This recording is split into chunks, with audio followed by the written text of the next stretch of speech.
जय माता दी। ओम नमः शिवाय। आज हम पढ़ रहे हैं इंदिरा एकादशी की व्रत विधि, व्रत कथा और पारण का समय। इंदिरा एकादशी का व्रत 17 सितंबर बुधवार को रखा जाएगा और पारण का समय 18 सितंबर गुरुवार को 5:45 एवं से 8:12 एवं तक होगा। आश्विन माह के कृष्ण पक्ष की एकादशी इंदिरा एकादशी कहलाती है। इस दिन भगवान शालिग्राम की पूजा कर व्रत रखना चाहिए। पवित्र होकर शालिग्राम को पंचामृत से स्नान कराकर वस्त्र पहनाएं, भोग लगाएं और पूजा आरती करें। पंचामृत वितरण कर शालिग्राम पर तुलसी अवश्य चढ़ाने। इस प्रकार जो इस व्रत को करते हैं वे करोड़ों पितरों का उद्धार करें स्वयं स्वर्ग लोक को जाते हैं। आश्विन माह के कृष्ण पक्ष की इंदिरा एकादशी को यह व्रत रखा जाता है। अन्य एकादशियों की तरह यह एकादशी भी भगवान विष्णु को समर्पित है। इंदिरा एकादशी पितृपक्ष में पड़ती है, इसलिए इसका महत्व और भी बढ़ जाता है। धार्मिक मान्यताओं के अनुसार इस दिन व्रत करने से जातक को सुख, समृद्धि, धन, वैभव के साथ साथ उनके पितरों की असीम कृपा और आशीर्वाद प्राप्त होता है। इंदिरा एकादशी की व्रत कथा।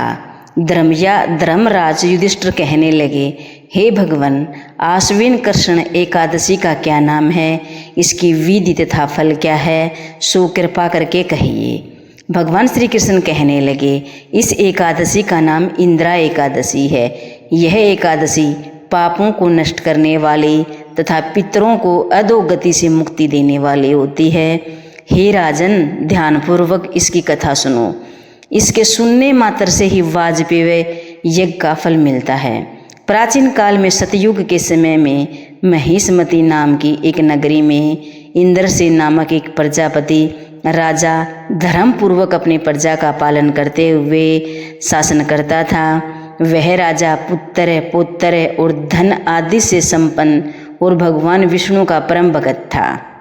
एक दिन जब राजा सुखपूर्वक अपनी सभा में बैठा तो आकाश मार्ग से महर्षि नारद उतरकर उनकी सभा में आए। राजा उन्हें देखते ही हाथ जोड़कर खड़ा हो गया और विधि पूर्वक आसन व अर्घ दिया। सुख से बैठकर मुनि ने राजा से पूछा कि हे राजन, आपके सातों अंग कुशल पूर्वक तो हैं, तुम्हारी बुद्धि धर्म में और तुम्हारा मन विष्णु भक्ति में तो रहता है। देवर्षि नारद की ऐसी बात सुनकर राजा ने कहा, हे महर्षि, आपकी कृपा से मेरे राज्य में सब कुशल हैं तथा मेरे यहाँ यज्ञ कर्मादि के स्वीकृत हो रहे हैं। आप कृपा करके अपने आगमन का कारण कहिए। तब ऋषि कहने लगे, हे राजन, आप आश्चर्य देने वाले मेरे वचनों को सुनो। मैं एक समय ब्रह्मलोक से यमलोक को गया। वहाँ श्राद्ध पूर्वक यमराज से पूजित होकर मैंने धर्मशील तथा सत्यवान धर्मराज की प्रशंसा की। उसी यमराज की सभा में महान ज्ञानी और धर्मात्मा तुम्हारे पिता को एकादशी का व्रत भंग होने के कारण देखा। उन्होंने संदेश दिया, सो मैं तुम्हें कहता हूँ। उन्होंने कहा था कि पूर्व जन्म में कोई विघ्न हो जाने के कारण मैं यमराज के निकट रह रहा हूँ। सो हे पुत्र, तुम यदि आश्विन कृष्ण पक्ष इंदिरा एकादशी का व्रत मेरे निमित्त करो तो मुझे स्वर्ग की प्राप्ति होगी। इतना सुनकर राजा कहने लगे कि हे महर्षि, आप इस व्रत की विधि मुझसे कहिए। नारद जी कहने लगे, आश्विन मास की कृष्ण पक्ष की 10वीं के दिन प्रातःकाल श्रद्धापूर्वक स्नान आदि से नियुक्त होकर पुनः दोपहर को नदी में आदि में जाकर स्नान करें। फिर विधि पूर्वक पितरों का श्राद्ध करें और एक बार भोजन करें। प्रातःकाल होने पर एकादशी के दिन दातून आदि करके स्नान करें। फिर व्रत के नियम को विधि पूर्वक ग्रहण करता हुआ प्रतीक्षा करें कि मैं आज संपूर्ण भोगों को त्याग कर निराहार एकादशी का व्रत करूँगा। हे अच्युतम, हे पुंडरीकाक्ष, मैं आपकी शरण हूँ, आप मेरी रक्षा कीजिए। इस प्रकार विधि पूर्वक शालिग्राम की मूर्ति के आगे विधि पूर्वक श्राद्ध करके योग्य ब्राह्मण को फलहार का भोजन कराएं और दक्षिणा दें। पितरों के श्राद्ध से जो बच जाए उसको सूंघ कर गौ माता को दें तथा धूप दीप गंध धूप नैवेद्य आदि सब सामग्रियों से ऋषिकेश भगवान का पूजन करें। रात में भगवान के निकट जागरण करें।